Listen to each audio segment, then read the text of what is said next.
Boa noite. Aquela velha cola de sempre, mas hoje tem razão de ser a cola.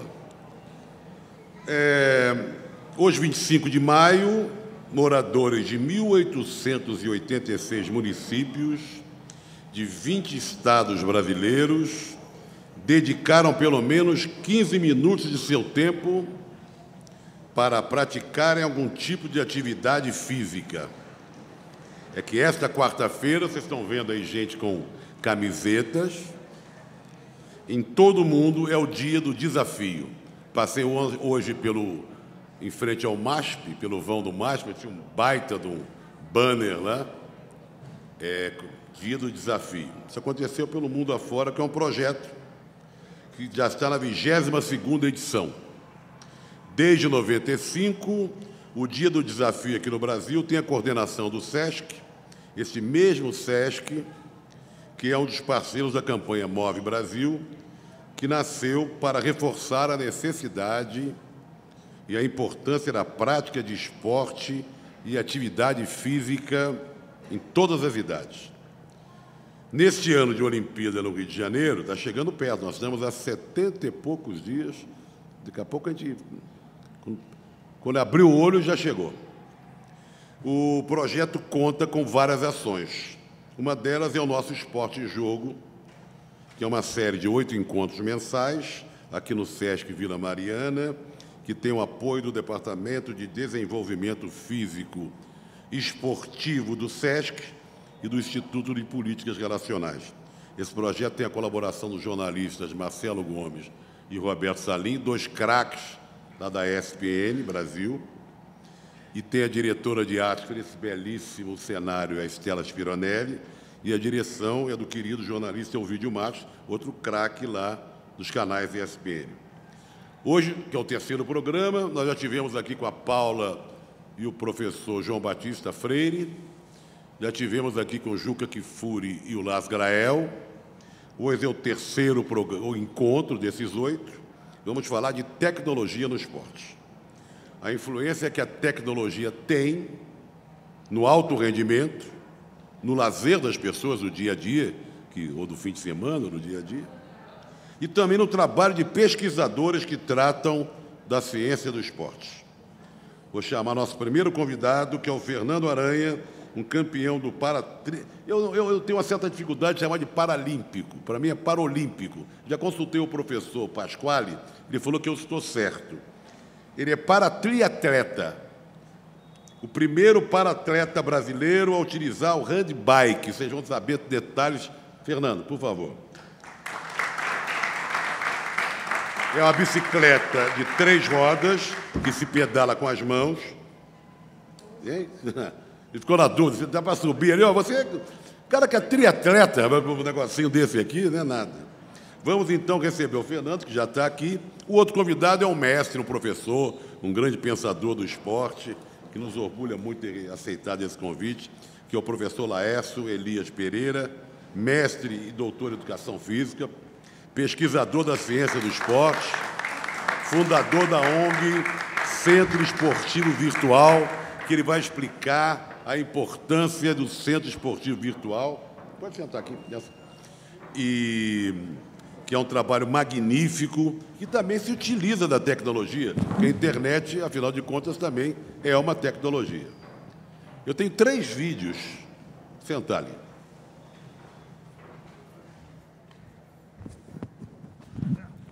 Primeiro, agradecer a presença dos dois, que vão enriquecer muito essa conversa. Eu tenho 3 vídeos que nós vamos exibir durante essa conversa. Um vídeo é bem antigo, e 2 vídeos trouxemos especialmente para essa conversa aqui. São vídeos produzidos pela ESPN americana, que tem um laboratório de tecnologia. Então, vai ser muito interessante. Eu vou começar com o professor. Primeiro os mais velhos, né, Fernando? Por favor. Eu fiquei sabendo, professor, que antes de vir para cá, quando recebeu o convite, você conversou com vários companheiros dessa área, que chegaram até a enviar vídeos para você. Sim.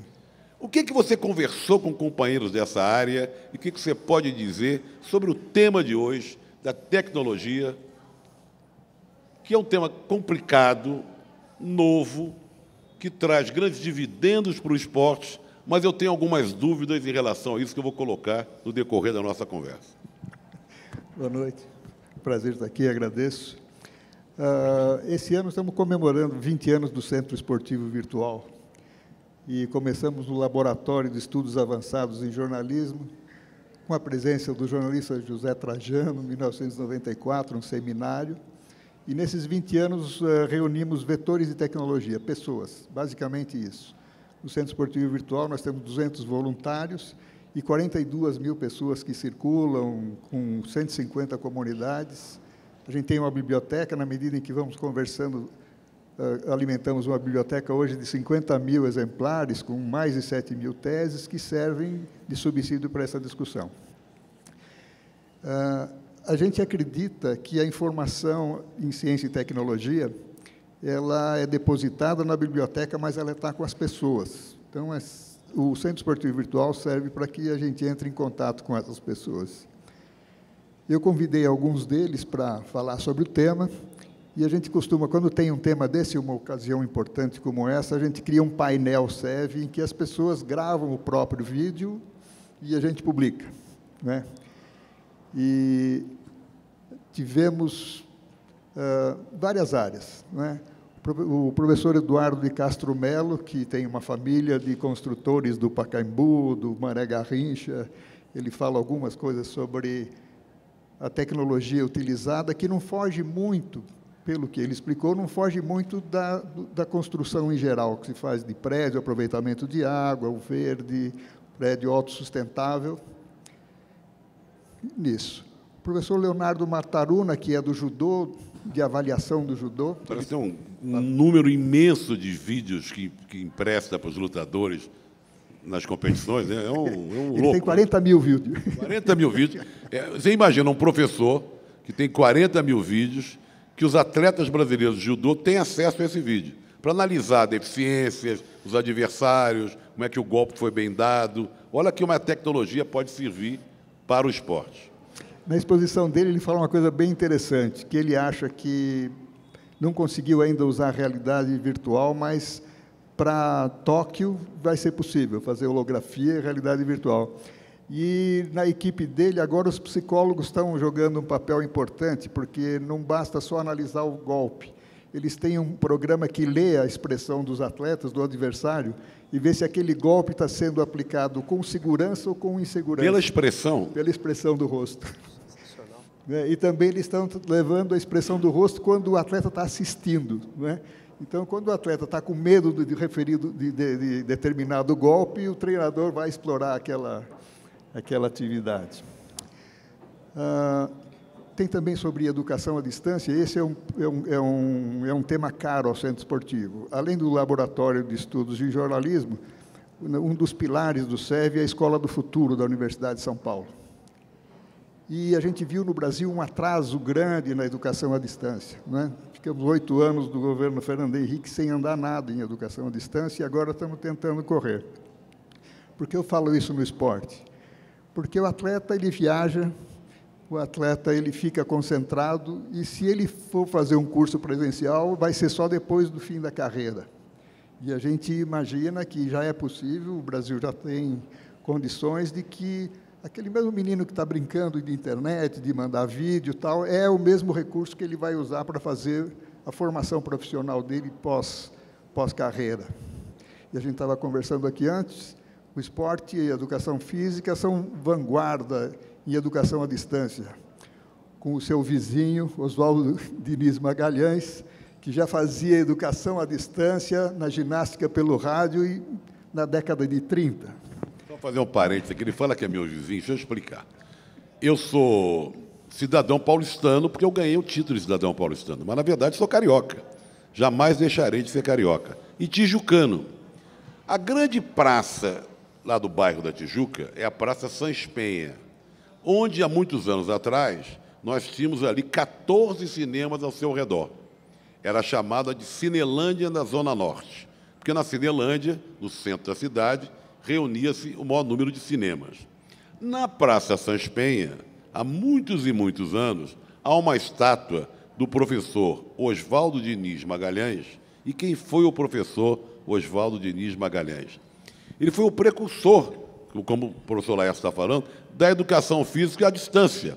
Ele teve, durante 50 anos, um programa pelo rádio. Começou na Rádio Nacional. E era um programa muito louco, porque você ouvia de manhã em casa, cansei de fazer com meu pai e com a minha mãe, tipo, corra em volta da mesa, suspenda a cadeira, dê senta na cadeira. Né? E naquela época os móveis tinham umas quinas. De vez em quando você batia assim numa quina com a barriga, com a costela, na quina, e era uma tragédia. Então, esse é o professor, meu vizinho, Oswaldo Diniz Magalhães. E ele tinha toda a estrutura de educação à distância. Ele mandava os folhetos pelo correio, a banca de jornal vendia, ele tinha grupos de radioginastas na década de 30. Significa o quê? Ele tinha núcleos de educação à distância já nessa época, né? E há 2 anos atrás a Sociedade Internacional de Educação à Distância fez uma homenagem a isso, ele reconheceu, né, como precursor. E para ficar um pouco também na área de educação, a educação física foi muito prejudicada com a história do videogame. Porque assim, meu filho joga videogame e não vai fazer mais educação física. Mas era o videogame que era só o dedo, não é? No começo, era o dedo. E foi evoluindo, foi para a raquete, hoje já tem um pouco de realidade virtual, hoje tem exercício, e 2 especialistas, o Alan Costa e o Lucas, fizeram a exposição, um explicou como são os joguinhos e outro como isso está evoluindo dentro da educação e permitindo que seja integrado às aulas de educação física. Estou falando muito, mas vou encerrar com o professor da Universidade de Pelotas, o Carpes, que falou sobre biomecânica, e a biomecânica é pioneira, né? tanto na tecnologia, como o uso de computadores, como o Mataruna faz no judô, e realmente, a nível internacional, o equipamento, ele diz que está muito caro, e os princípios da biomecânica que esses laboratórios estão criando, está servindo para o dia a dia, mas ele ainda fica preocupado com o custo disso, né? Basicamente, para começar, acho que era isso. Vamos lá. O Fernando, obrigado, professor. O Fernando tem uma trajetória de vida para lá de interessante, de superação. Triatleta. Estava perguntando a ele se ele conseguiu o índice para a Paralimpíada. Ele explicou que ainda faltam alguns detalhes. Faltam 3 competições. 2, na verdade. 2 competições que eu poderia participar. Né? Boa noite, antes de mais nada. Estou bastante impressionado com a biblioteca. Você vai entrar. Depois nós temos que dar um endereço aqui do Centro Esportivo Virtual, que todo mundo pode ter acesso, que lá tem uma biblioteca de esporte, você tem acesso a todos esses artigos e bate-papos e conferências. Aliás, só um detalhe, nós estamos passando ao vivo hoje essa conversa aqui no site do SESC, e, de repente, qualquer pergunta daqui da plateia pode ser endereçada a vocês. Não, sensacional. Como eu ia dizer, o ranqueamento para a minha prova para participação nos Jogos Paralímpicos são basicamente ranking internacional. Eu tenho que estar ranqueado entre os 10 melhores do mundo, e eu tive uma trajetória muito boa nesse último ano. Eu fui vice-campeão pan-americano, ganhei etapa de Copa do Mundo em Detroit, acabei de chegar de Yokohama, no Japão, e fiquei em segundo lá, numa etapa bastante importante, porque outros atletas que teriam condição de me passar não atingiram a mesma pontuação. Então, eu posso dizer que eu estou quase que matematicamente, quase lá. Então, me diz o seguinte, de que forma a tecnologia ajuda, contribui para a prática do esporte, principalmente o esporte paralímpico? A tecnologia, eu tenho certeza que ela contribui a partir do momento que é disponibilizado ou desenvolvido qualquer equipamento que auxilie na locomoção, na prática, mas isso pensando na tecnologia aplicada de equipamento, de ferramental, esse tipo de coisa. Porém, tecnologias muito mais simples, quer dizer, mais simples não, que demoraram muito tempo para ser desenvolvidas, como a da internet, por exemplo, hoje ela realmente tem feito algo estrondoso, porque o primeiro passo disso é dar informação para o atleta de verdade, como é que ele pode iniciar uma prática esportiva e qualquer modalidade que seja. Todo mundo hoje tem a condição de procurar no YouTube qual seria a técnica, e na verdade todo mundo faz isso, inclusive os paralímpicos. Qual é a técnica que o outro atleta que está despontando usa para poder ter tamanho resultado? Então, além das tecnologias de desenvolvimento de equipamento, desenvolvimento de materiais, onde a gente pensa muito, a gente, enquanto atleta, pensa muito em rodas, em pneu, em aerodinâmica, e coisas que vai muito para dentro do campo, a gente também conta muito com a parte de tecnologia que gera a informação para a gente. E aí onde eu fiquei bastante impressionado com esse trabalho do professor. Com esse trabalho do professor. Eu não nego que eu fui muito mais para a parte mais empírica, de tipo tentativa e erro e procurar mesmo no dia a dia. Mas você tem mais ou menos um precursor aqui no Brasil de uma bicicleta, vamos chamar assim, adaptada, né? Que você usa nas competições de triatlo. Eu uso nas competições de triatlo. É uma bicicleta que ela foi sendo desenvolvida inicialmente para a participação dos Jogos de Atlanta. Não fui eu quem desenvolvi, mas acabei trazendo uma das primeiras para o Brasil e coloquei ela em uso prático. E essa handbike, como a gente chama, ela é um esporte que, de 10 anos para cá, ele está crescendo absurdamente no meio do Paralímpico. Porque é um esporte que, até então, o Paralímpico, ou ele fazia exercícios de força, que geralmente calhavam com halterofilismo, ou a parte de movimento mesmo, constante, como é que eu diria?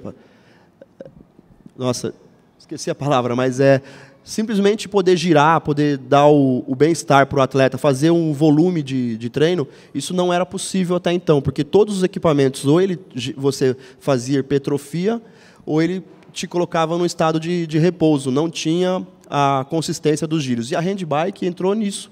Entrou por uma simples brincadeira de atletas nos Estados Unidos que queriam um equipamento para andar na... Como funciona? Funciona da seguinte maneira. Nós temos 3 rodas, a bicicleta recumbent, no caso, deitada. A dianteira é a que dá a propulsão, que é onde está colocado toda a relação de marchas de uma bicicleta comum. É um equipamento, é uma bicicleta com relação de marcha, com guidão, com pé de vela, só que montado na roda dianteira para poder dar impulsão. Na roda dianteira, por quê? Ela tem 3 rodas. O deficiente tem a condição de modo geral, não ter o equilíbrio para poder manter o equipamento funcionando. Então, ela estando na dianteira, sendo a roda que dá a direção, as outras 2 de trás elas estão apenas como suporte, viram um triciclo, quase igual ao que a gente andava enquanto criança. Então, apenas se adaptou toda a traseira de uma bicicleta na parte dianteira desse equipamento novo. E você movimenta com o que seria a pedalada? Você pedala com as 2 mãos ao mesmo tempo, para frente, e muita gente pergunta por que não alternado igual uma bicicleta, porque como a direção está na roda dianteira, e você também tem que impulsionar lá, ela vai andar em zigue-zague e vai desestabilizar. Isso em alta velocidade é muito perigoso também. Então acabou chegando nesse desenho. Qual a velocidade que dá Olha, atletas em pico de descida chega a dar 100 km por hora, parece brincadeira. Eu já presenciei isso num evento, mas... Você já chegou a quanto? Não, eu cheguei a 52. Eu cheguei... Em plano, eu já cheguei a 46. Para ter uma ideia, eu imagino, se eu estou errado, a gente vê esses carros aí em algumas provas de automobilismo, aqueles carros que tem um pneu na frente, 2 atrás, e tem um paraquedas atrás. Que eles sai um fogo... basicamente, visualmente é bem parecido com com esses dragster. Os dragster, né? 2 rodas grandes atrás, isso, visualmente é isso. Olha, a gente tem 3 vídeos para mostrar para vocês, depois eu esperava que o professor Laércio comentasse. O primeiro é da natação. Deixa eu pegar aqui os dados.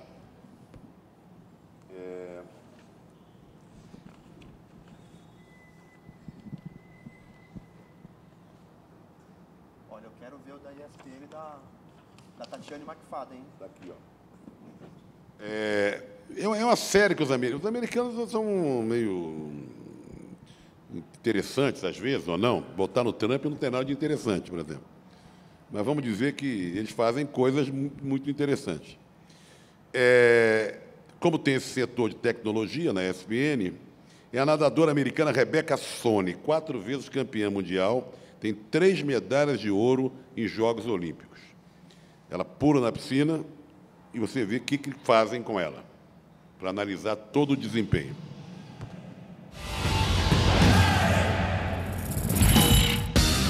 Dos 4 estilos do nado competitivo, o nado peito é o mais lento e ineficiente de todos.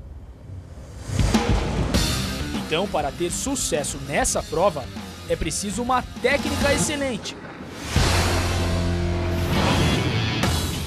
Para analisar a física do nado peito, convocamos a 3 vezes medalhista olímpica e recordista mundial em piscina curta, Rebecca Sone. Diferente de outros estilos onde a maior parte da propulsão vem da parte de cima do corpo, no nado peito até 80% da propulsão vem das pernas. Nadadores de elite como Rebecca geram cerca de 45 quilos a cada chute. Quando seu corpo se impulsiona para frente, Rebecca enfrenta a resistência da água ao seu redor. Isso é chamado de arrasto. Para ajudar a superar esta força, Rebecca mantém seu corpo na posição horizontal. Assim como um esquiador de velocidade se encolhe para aumentar a aerodinâmica, Rebecca faz um bico com a parte superior do corpo, diminuindo assim a resistência da água. Sensores de força posicionados entre os dedos de Rebecca revelam que ela gera uma força máxima superior a 10 quilos a cada braçada. A maioria dos nadadores começa a gerar força meio segundo depois do início do movimento. O que é incrível na braçada de Rebecca é que ela gera mais de 40% de sua força nos primeiros 0,2 de segundo do movimento. A aplicação de força em cada mão de um nadador pode variar em até 20%. Esse desequilíbrio pode causar um desvio na rota do atleta. Incrivelmente, em cada movimento de Rebecca, a força em suas mãos varia em apenas 0,5%. This straightforward propulsion allows Rebecca Sone to cover 5.25 feet with each stroke. That's almost 50% farther than the average recreational swimmer. For ESPN Sports Science, I'm John Brinkus. Bom, depois de tudo isso, parece que é fácil nadar, né? Está tudo pronto, né? Mas é impressionante como hoje você tem condições de analisar cada detalhe de cada atleta, a performance, a abraçada, quando cai na piscina, o curso. É uma coisa impressionante.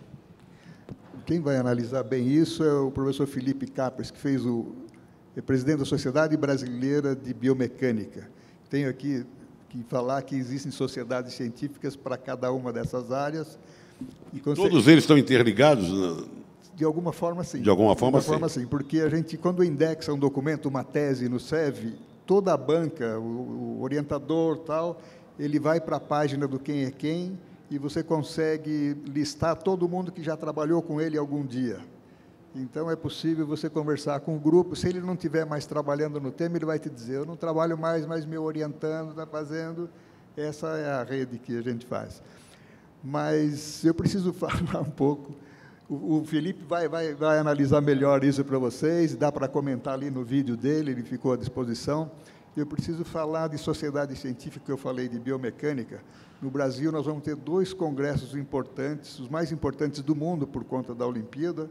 O Congresso Pré-Olímpico, tradicional, que no Brasil não vai ser pré-olímpico, vai ser entre as duas, a Olimpíada e a Paralimpíada, mas cerca de 20 sociedades internacionais científicas vão estar presentes em Santos, E também um congresso de informática no esporte, esse vai ser pré-olímpico em Brasília, que está reunindo esse pessoal da biomecânica e de informática.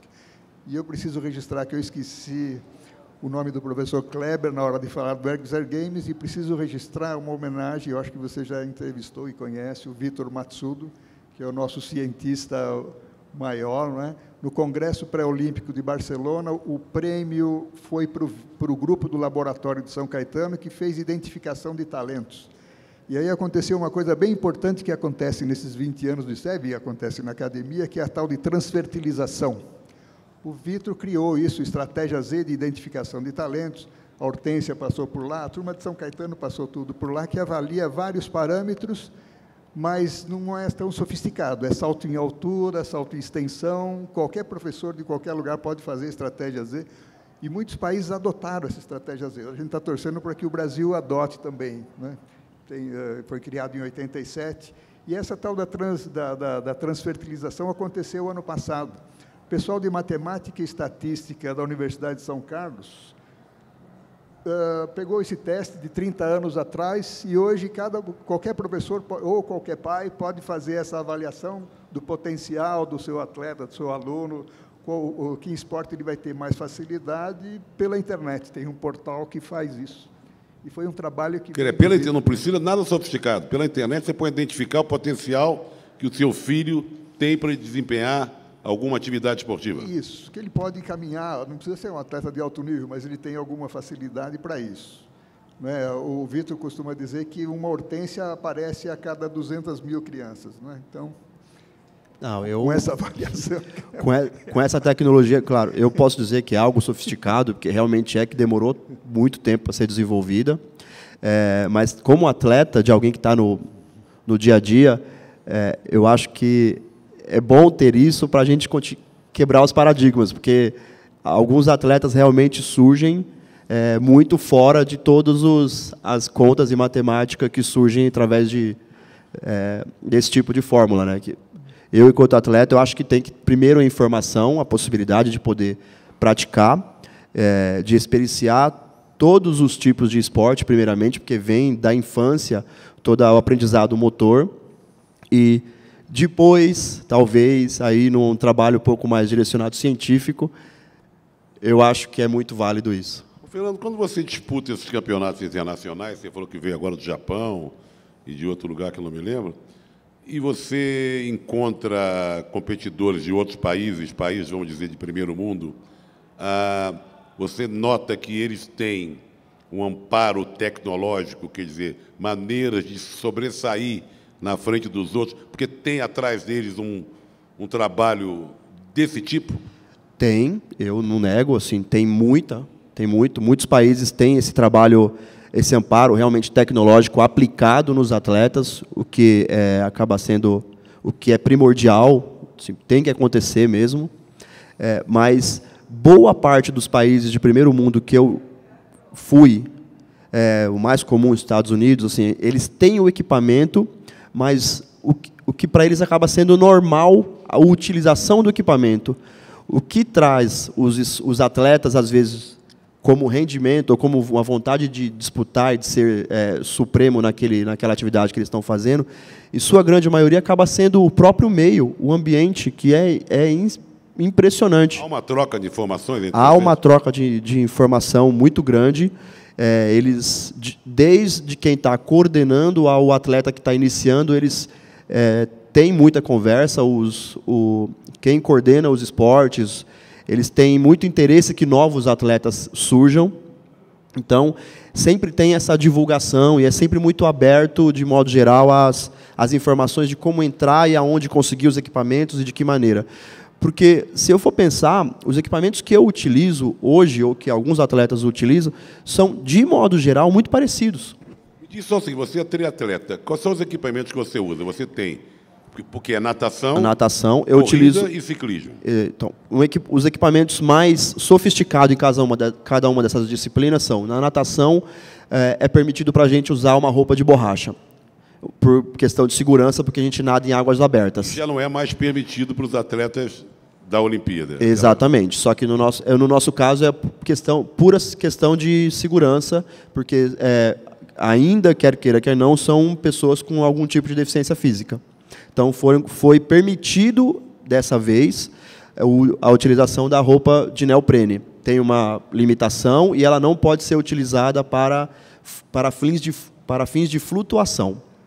Então, esse é um equipamento. Tem uma tecnologia aplicada nesse equipamento, só que ela está disponível no mercado para todo mundo.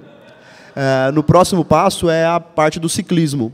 As bicicletas de quem faz o triatlo na modalidade standing, que é PT2, PT3, PT4, que na verdade são os atletas que utilizam bicicleta normal, são exatamente as mesmas bicicletas que estão no mercado.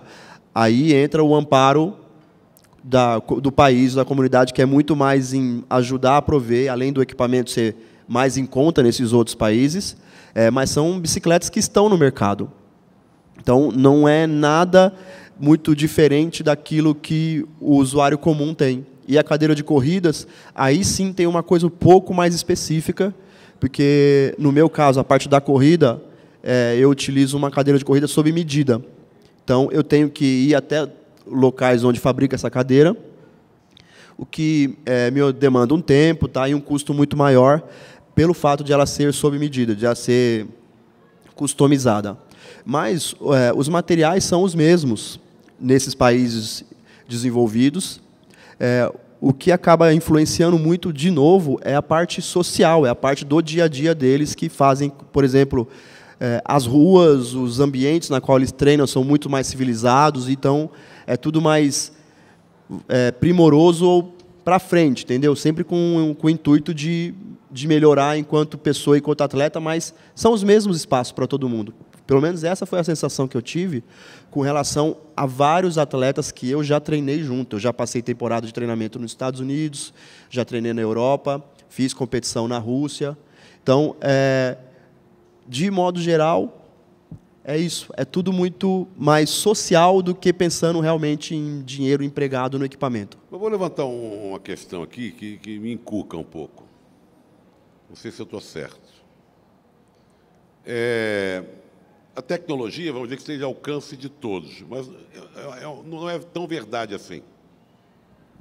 Realmente não é tão verdade assim.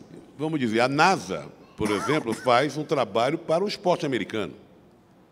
O esporte de alto rendimento americano se utiliza da NASA.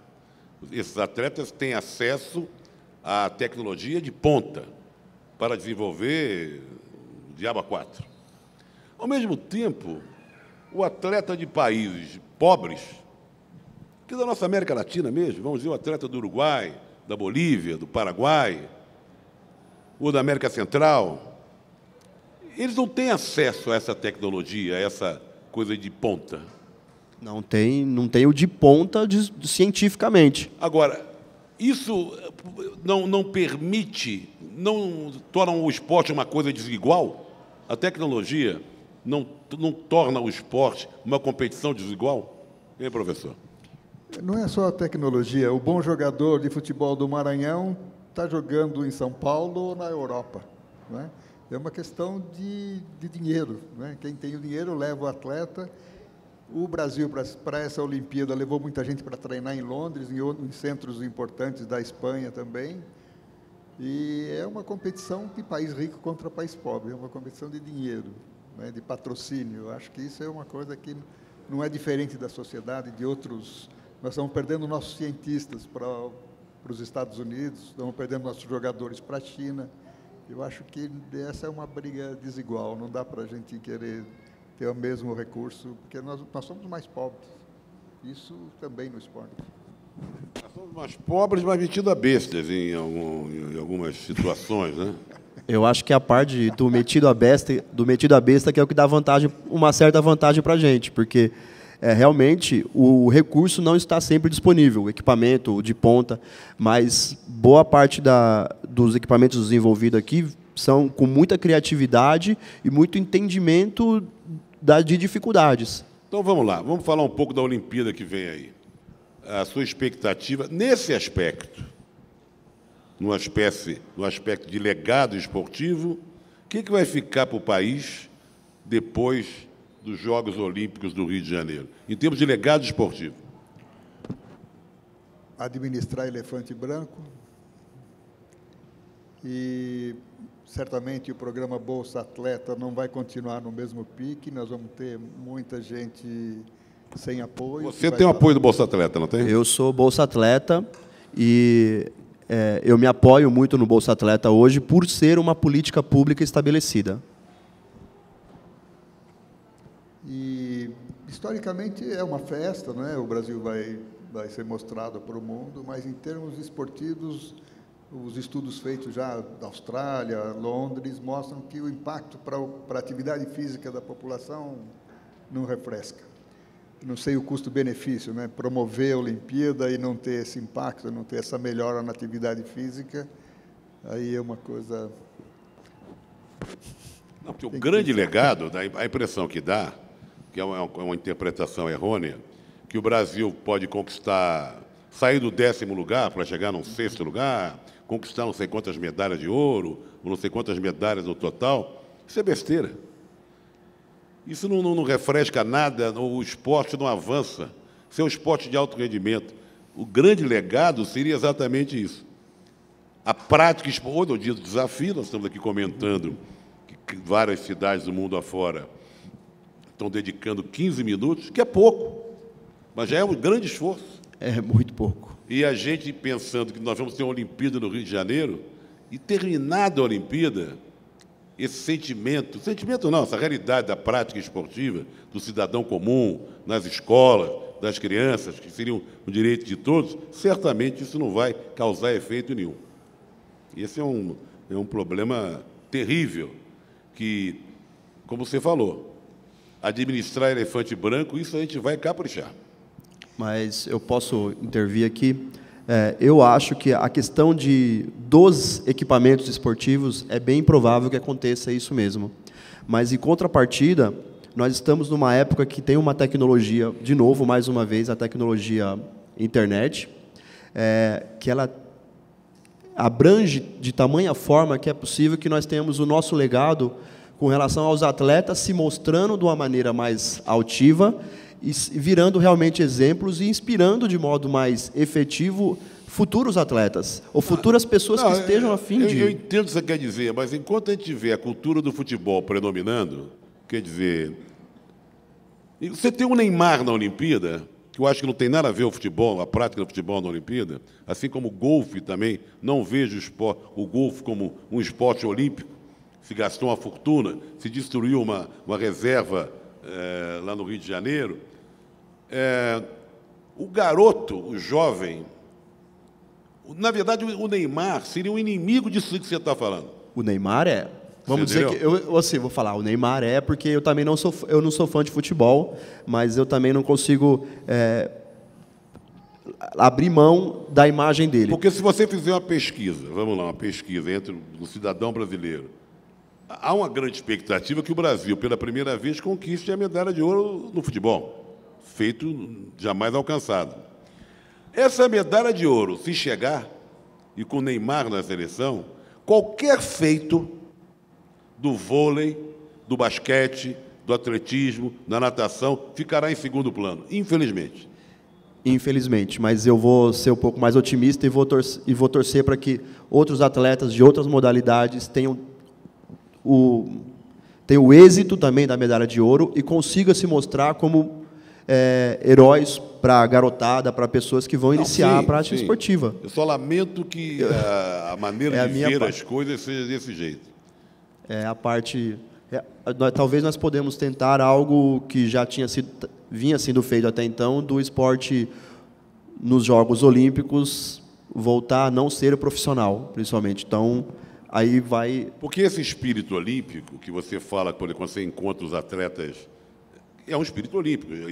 Você encontra atletas de outros países, nas competições, que o avanço tecnológico, você nota que há, mas, de modo geral, os equipamentos são os mesmos, mas há um diálogo muito grande entre os participantes. E vocês têm, a internet é grande auxílio que vocês têm, né? Mas veja você o que é o espírito olímpico do futebol e do golfe. O futebol não vai se concentrar, o futebol brasileiro, na Vila Olímpica, onde se gastou muito dinheiro. Vai ficar na Grande Acomari. E os atletas do golfe, pobres atletas do golfe, Coitado. vão ser coitados, né? Vão se hospedar em hotéis de 5 estrelas, na orla do Rio de Janeiro. Quer dizer, toda aquela figura do espírito olímpico, do convívio, de Vila Olímpica, vai por terra, né? Com esses dois esportes que nada tem, na minha opinião, a ver com o esporte. O objetivo aqui de hoje também, além de falar de alto rendimento, Olimpíada e tal, é falar do cidadão comum, do homem comum, da prática do esporte no fim de semana, você que corre no parque, que é uma coisa que nós estamos vendo que isso vem crescendo, principalmente a corrida. E como é que o professor vê esse avanço, vamos dizer assim, da prática esportiva? Nós temos boa tecnologia nisso. O Move Brasil, o Dia do Desafio e o Agita Mundo.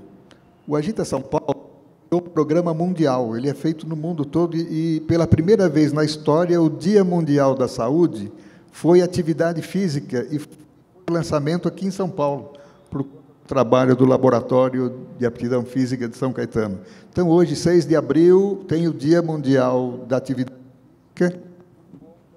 O microfone também. Por conta do trabalho feito, uma tecnologia existente aí que está sendo exportada e pouco falada, eu acho. Bom, hoje é o dia do desafio aqui. Nós temos um vídeo, né, que mostra, é um vídeo antigo, mas que mostra como no dia a dia a tecnologia chegou já faz tempo. Vamos dar uma olhadinha. No tênis, por exemplo, no uso do tênis. Domingo de manhã, o Parque do Ibirapuera vira uma grande pista para corredores amadores e profissionais. Mas será que eles estão correndo direito? Em uma tenda montada com o apoio do Ministério dos Esportes e patrocinadores, os corredores puderam fazer o teste da pisada. O teste da pisada é feito da seguinte forma: o Márcio vai subir na esteira e vai andar primeiramente, a gente vai filmar essa caminhada. Em seguida eu vou aumentar a velocidade, também filmando, e depois vamos fazer a análise do vídeo da pisada dele lá com as meninas da Físio. Uma câmera registra cada passada. E depois que a esteira para, é a hora da verdade. Vamos analisar primeiro a sua pisada na caminhada, tá? Depois a gente ver na corrida, porque às vezes algumas alterações que a gente não consegue ver na caminhada, na hora que a gente começa a correr, a gente consegue ver com uma evidência melhor, tá? Então aqui, o seu pé na caminhada, o pé esquerdo, a gente vê que tem uma angulação. Essa angulação aqui, ela significa que você tem uma pronação bem leve, tá? Mas essa pronação, ela é dentro do normal, do que a gente espera. Isso, o seu pé, ele cai um pouquinho para dentro, tá? Só que isso, dentro do que a gente considera normal, ele ainda tá valendo. Mas afinal, o que é supinação e pronação? A gente tem 3 tipos básicos de pisada, né? O pronador, que pisa para dentro, o supinador, que é o que pisa para fora, ele apoia o pé durante toda a pisada na parte de fora do pé, e tem o neutro, né, que tem um alinhamento mais adequado, que é o que a gente considera o mais correto. Depois de fazer a descoberta, teve gente que prometeu trocar de tênis. Com a minha idade eu não conhecia o jeito de pisar ainda, apesar que eu faço caminhada de longa distância, não sabia que eu pisava tão para dentro assim. Identificar como o corredor coloca o pé no chão é muito importante. Isso influencia na postura e no desempenho. Isso já é antigo, né? Dá a impressão que é uma grande novidade, não é, né? É antigo. E facilita muito a vida, não só do corredor de alto rendimento e tal, como do atleta que nós vimos aí para atleta de fim de semana. Efeito colateral. Eu fiquei devendo uma informação. Vamos lá. Porque quando a gente fala identificação de talentos, temos projetos e tal, a gente tem que dizer também que tem um grande avanço na exploração da criança através do esporte. A Comissão de Esportes da Câmara aprovou no fim do ano passado, a gente chama um jabuti, né? Quando tem um monte de lei, eles colocam no meio, Bolsa Atleta para criança de 8 anos. A gente imagina, se isso passar, vai ser uma corrida de prefeito, de pai, de tio, para essas bolsas atletas, e nós vamos ter uma exploração de crianças maior do que já temos. A gente costuma se entusiasmar com... Eu vi uma palestra na Universidade de São Paulo, alguém do tênis, dizendo coisas simples. O japonês da Federal, se estivesse lá, teria levado o sujeito algemado. Ele falou, pegamos crianças não mais de 14 anos, pegamos de 8 a 14, e afastamos dos pais, porque como ele vai ser especialista em tênis, ele vai ter que aprender a viver sem os pais, longe da família, isolado, fazendo a comida dele. Então, essa exploração de criança, alegremente, né? E o maior perigo, eu acho, o boxe. Os estudos estão mostrando agora que a gente consegue ver o cérebro melhor, e com o estudo no Eder Joffre, no Bellini, que a gente viu que aconteceu, que não é Alzheimer, né? É concussão, problemas gravíssimos, e os pais estão preocupados. Nos Estados Unidos, as crianças já não podem dar cabeçada no futebol, e tem uma recomendação da Associação de Pediatria Norte-Americana, que o Centro Esportivo apoia, que é contato na cabeça não antes dos 18 anos. Porque quando o pessoal começa a correr atrás de medalha, vai dizendo assim, não, vamos pegar as medalhas do boxe que era de Cuba. Cuba tinha um monte de medalha por causa de boxe. E essa exploração de criança no boxe é mais grave ainda. Já estão tirando o capacete porque é caro na Olimpíada. Então, a gente tem que tomar bastante cuidado com isso. E a palavra é concussão. O professor Renato, da Unifesp, vai lançar no fim desse mês um livro sobre concussão, muito mais do que uma batida de cabeça, que todos os pais devem ler, jornalistas devem acompanhar isso, porque o problema é muito maior do que a gente imaginava. Porque, na medida que vai batendo a cabeça, não só na bola, mas no companheiro, esse trauma ele é cumulativo, né? Ele é irrecuperável e cumulativo. E dá problema, como mostrou, né, a reportagem sobre o Eder Joffre. Você tem uma história de vida que a gente lê aqui, eu tinha lido antes, quando a gente convidou você, que é de superação, uma história que vira filme, né?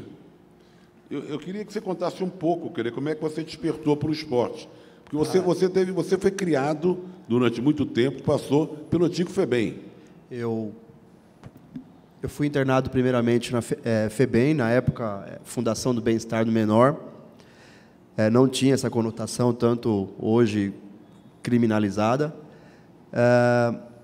E depois dali eu fui encaminhado para um outro internato que eu vivo ainda hoje, em Cotia, chama Pequeno Cotolengo de São Luís Orione.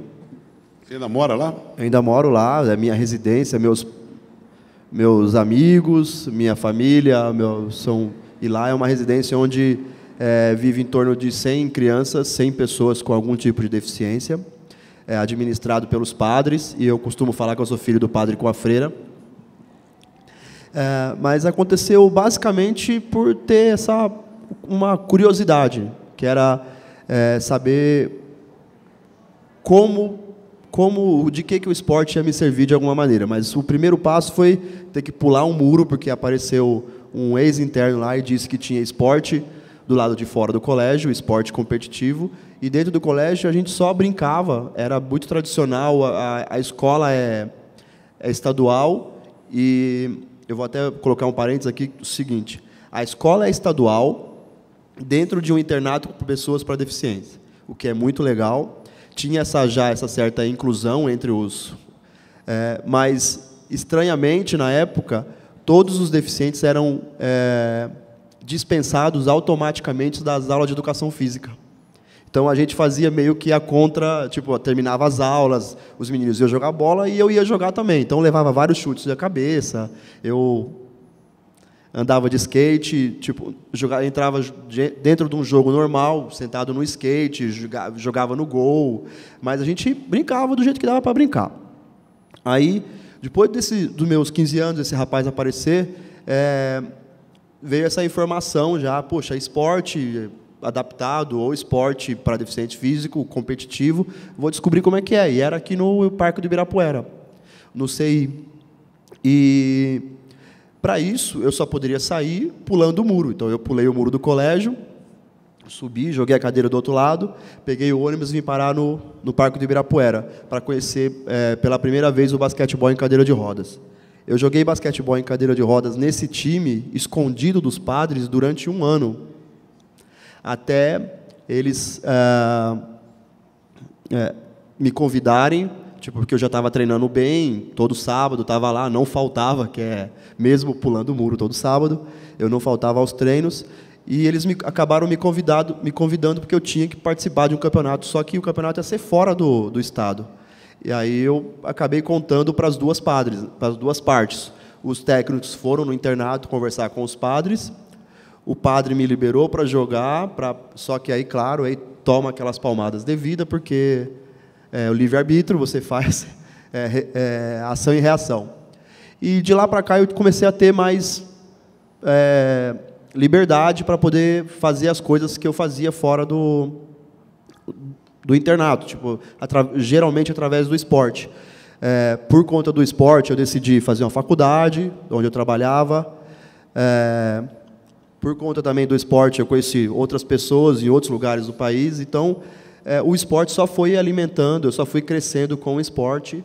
E acho que eu não sei dizer se teve, aonde foi, que eu sei que encaixou o esporte. Não, você é o típico exemplo que o esporte mudou a sua vida. Não, o esporte...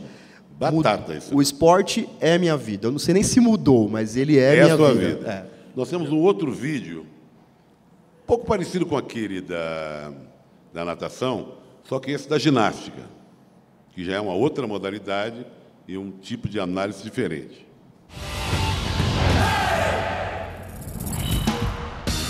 Jéssica Lopes é a melhor ginasta da Venezuela. Então, para analisar a incrível biomecânica e física que ela levará para Londres, nós a equipamos com os sensores top de linha. O segredo do duplo twist de Jéssica é a conversão do momento linear em velocidade, na saída do chão. Durante a corrida, a Lopes vai para a frente, enquanto rotaciona a 720 graus. Isso aumenta o momento linear em 2 planos, ao invés de 1. E dá a ela 1.500 watts de energia na saída. Esta é a mesma potência que Dwight Howard produz quando salta para uma enterrada. E Jéssica tem menos da metade do peso de Howard. Jéssica fica no ar por 7 décimos de segundo. E seu centro de massa atinge uma altura máxima superior a 2 metros. Isso significa que ela poderia saltar por cima de um cavalo de corrida. Quando está nas barras assimétricas, Jéssica é puxada para fora por algo conhecido como força centrífuga. Em sua velocidade máxima, ela batalha contra uma força de quase 200 quilos, 4 vezes seu próprio peso, ou ainda a mesma força G a que um piloto da Indy é submetido na velocidade máxima. Quando ela solta a barra, ela usa a força centrípeta para continuar a rotação.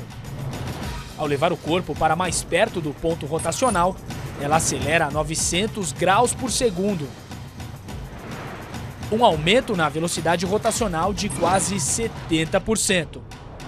E, incrivelmente, Jéssica consegue voltar para a barra de 4 centímetros, que fica em seu campo de visão, por apenas 23 centésimos de segundo. If Jéssica Lopes medals in London, she will be the first Venezuelan gymnast to ever stand on a podium at the Olympics. For ESPN Sports Science, I'm John Brinkus. É um negócio da ginástica me impressionou mais que da natação. Isso é possível sempre em esporte individual, né? A hora que você vai trabalhar em grupo, complica bastante. Tem uns vídeos que a gente não trouxe do basquete, pessoal da NBA, mas analisando um jogador. Quer dizer, não analisa o time inteiro, quer dizer, o desempenho do jogador no arremesso, quantos segundos leva para arremessar, o salto e tal, de correr de um lado para o outro da quadra. Mas esse da ginástica me impressiona muito. O tipo de exercício, que é a velocidade. Tipo de exercício, velocidade, precisão. Pensando naquele tempo, ninguém faz. Se você tiver que pensar naquilo, você não faz. Pelo que a gente sabe, ou não sabe, a Jéssica não ganhou medalha nenhuma lá em Londres. Não ganhou medalha nenhuma. Para você ter uma ideia, que atletas muito mais preparadas naquele momento do que ela. Analisadas. Professor, estamos chegando ao fim. Alguma pergunta para... Se tiver alguma pergunta para o pessoal... Pronto, vamos lá. Para quem?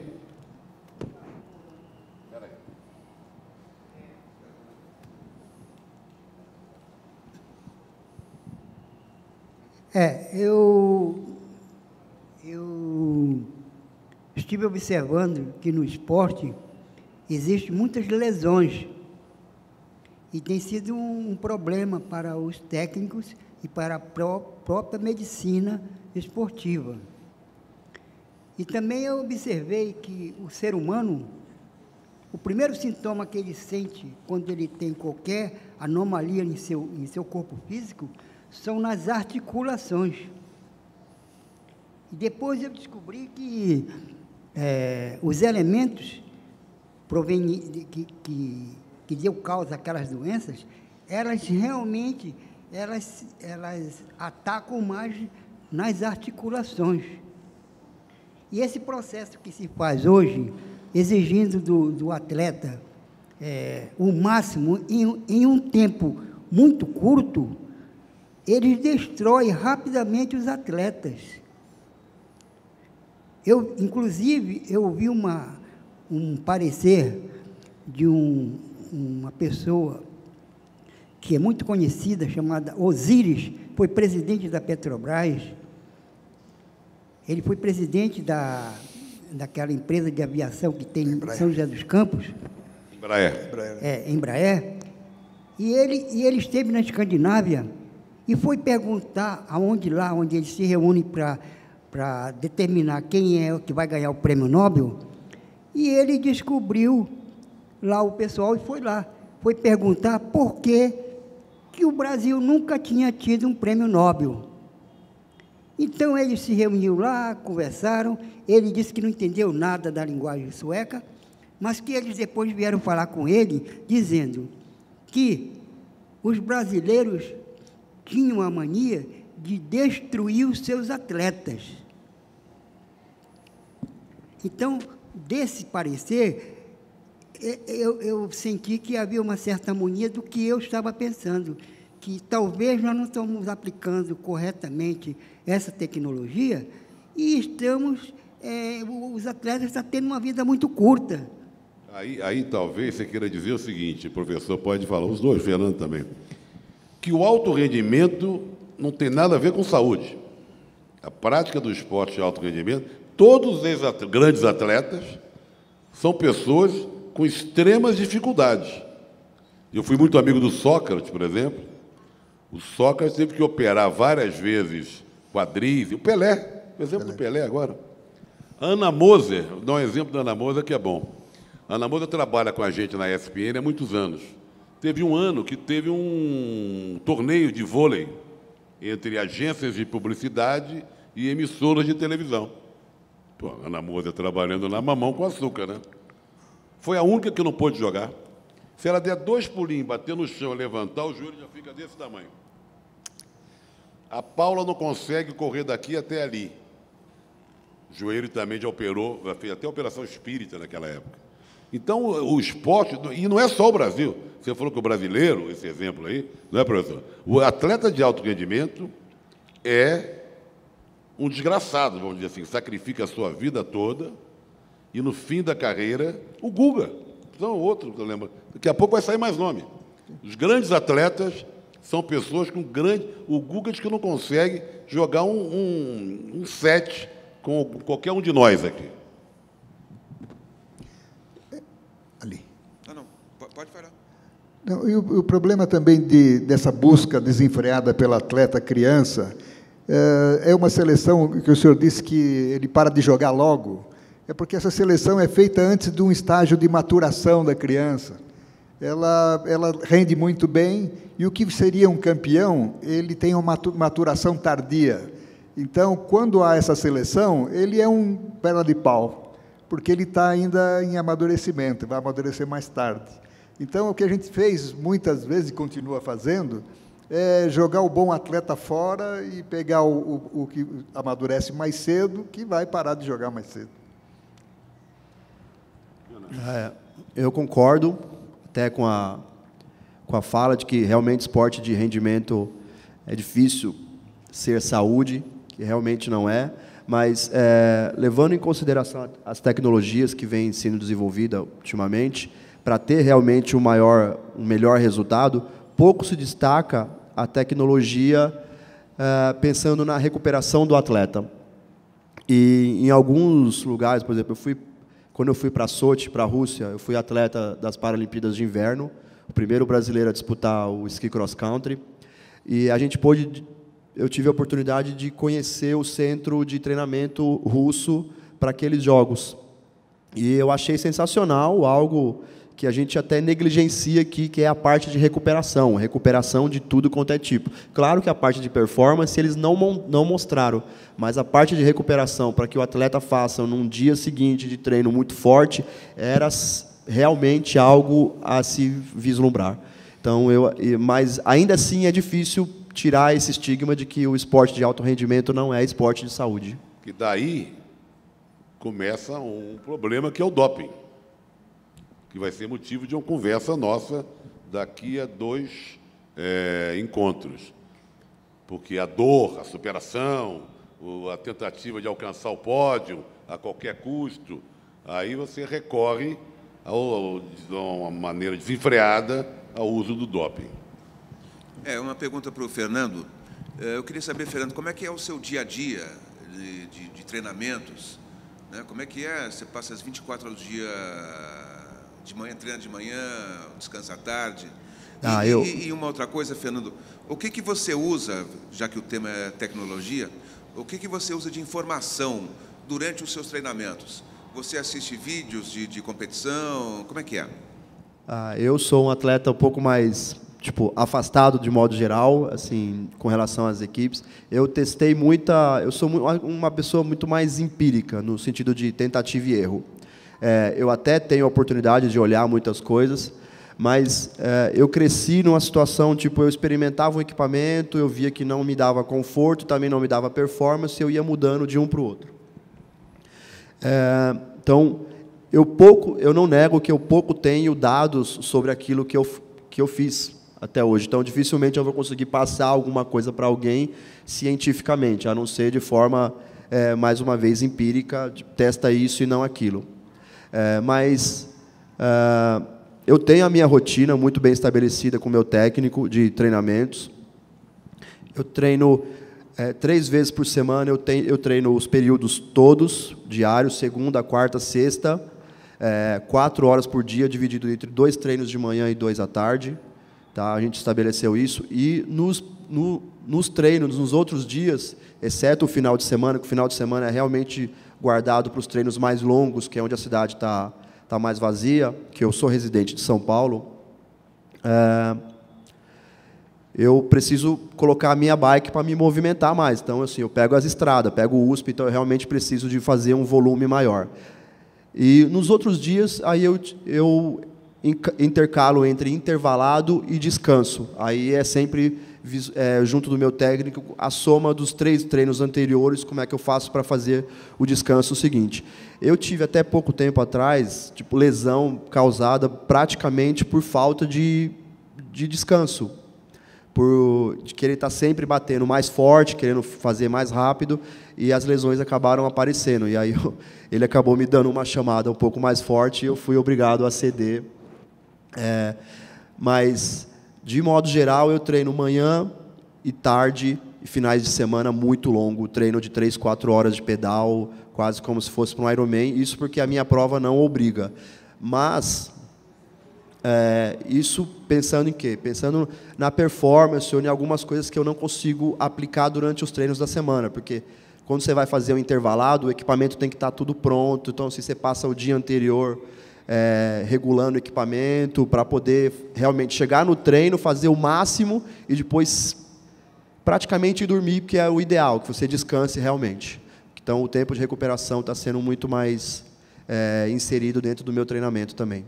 Agora, tem uma curiosidade em relação ao professor Laércio, que já falamos do centro virtual, professor de educação física, aquele que faz um trabalho magnífico, reunindo todas essas informações que o Fernando agora vai passar a consultar. Mas queria que você falasse, Laércio, da sua experiência como nós estamos à beira da Olimpíada, a experiência como voluntário nas Olimpíadas de Munique. Olimpíadas marcadas por coisas bem diferentes do que o espírito olímpico. Descobriu isso? Não, nada como ser. A minha geração saiu de mochila, eu fui parar na Olimpíada. Eu já era técnico de handebol da Seleção Paulista, da General Motors, e foi muito fácil, porque quando eu cheguei, que eu era o técnico, já era professor, eu saí na televisão mundial, isso eu não coloquei.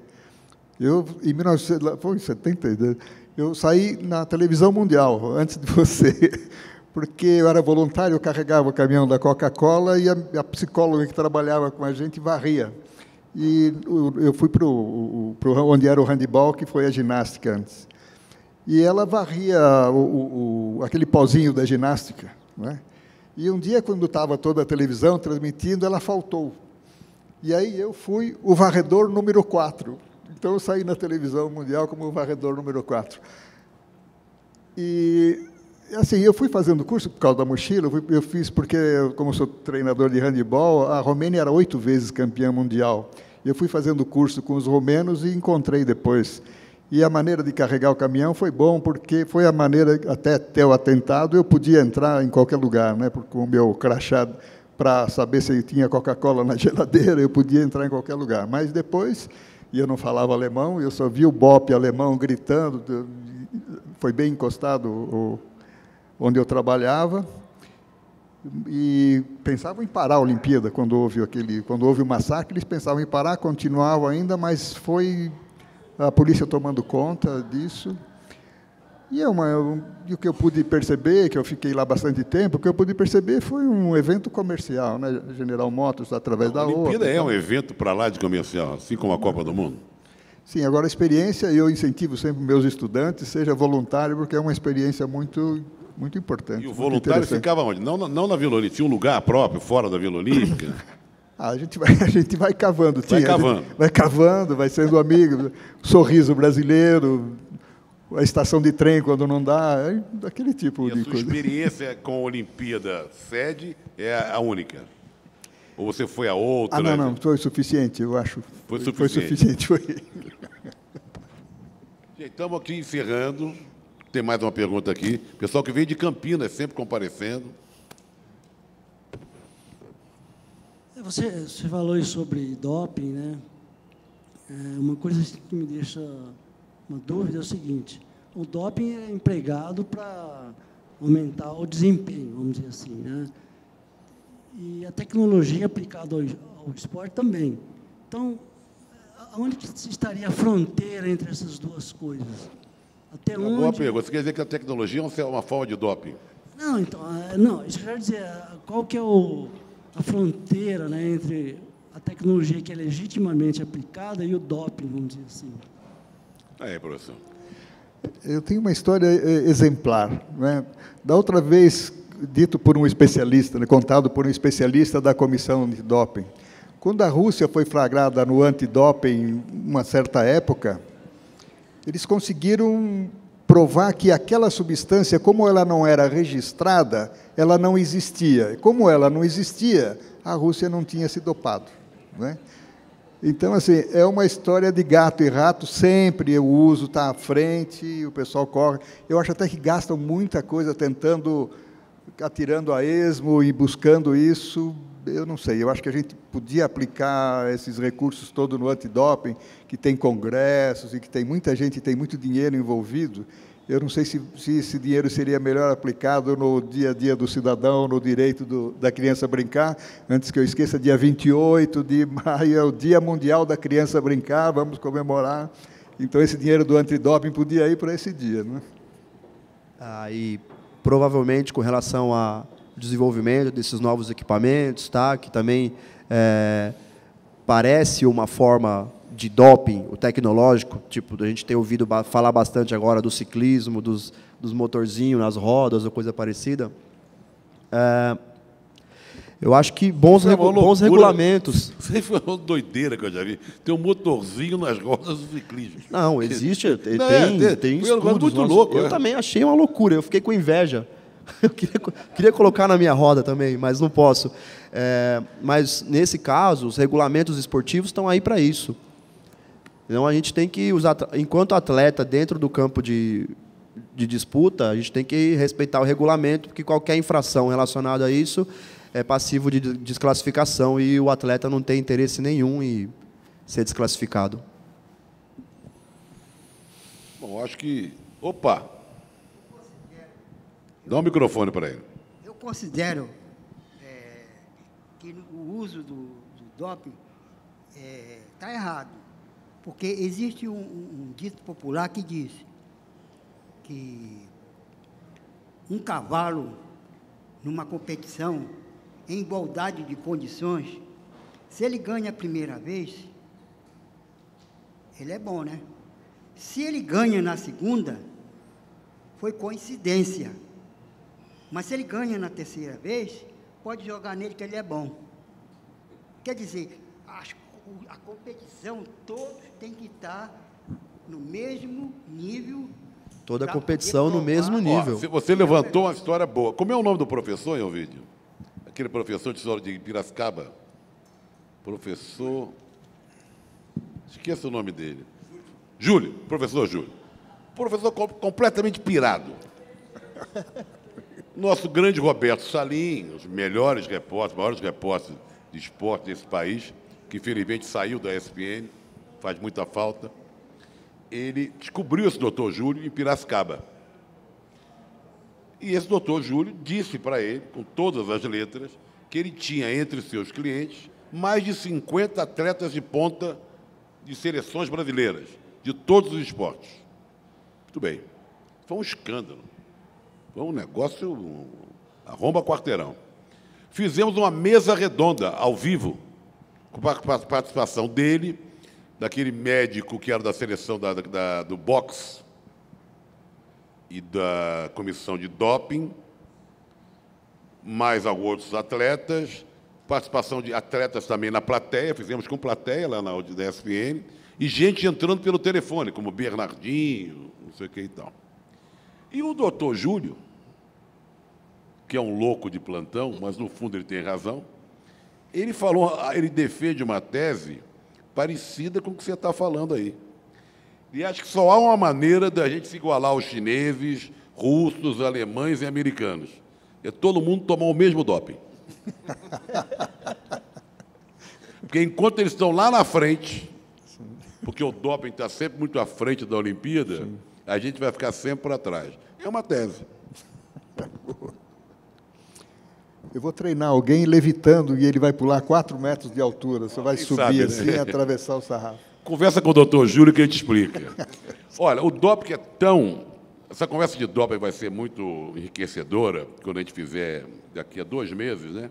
O doping, aqui na Vila Mariana. Para dar um exemplo como uma coisa é grave. Final de Jogos Abertos do Interior. Nós transmitíamos todos os anos, agora não transmite mais. Todos os anos os Jogos Abertos do Interior. Eu e o vídeo achávamos uma delícia. Vimos para essas cidades aí, São Paulo afora, a gente se divertia muito e treinávamos os jovens.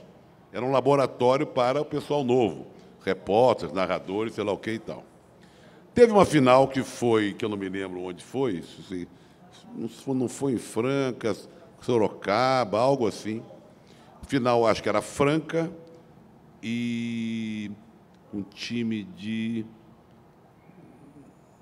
Não lembro agora, uma cidadezinha pequenininha que chegou a ter um time muito bom. Mas times que disputavam o Campeonato Paulista, jogadores de seleção paulista, famosos. Não havia controle de doping nos Jogos Abertos. Foi a primeira vez que houve.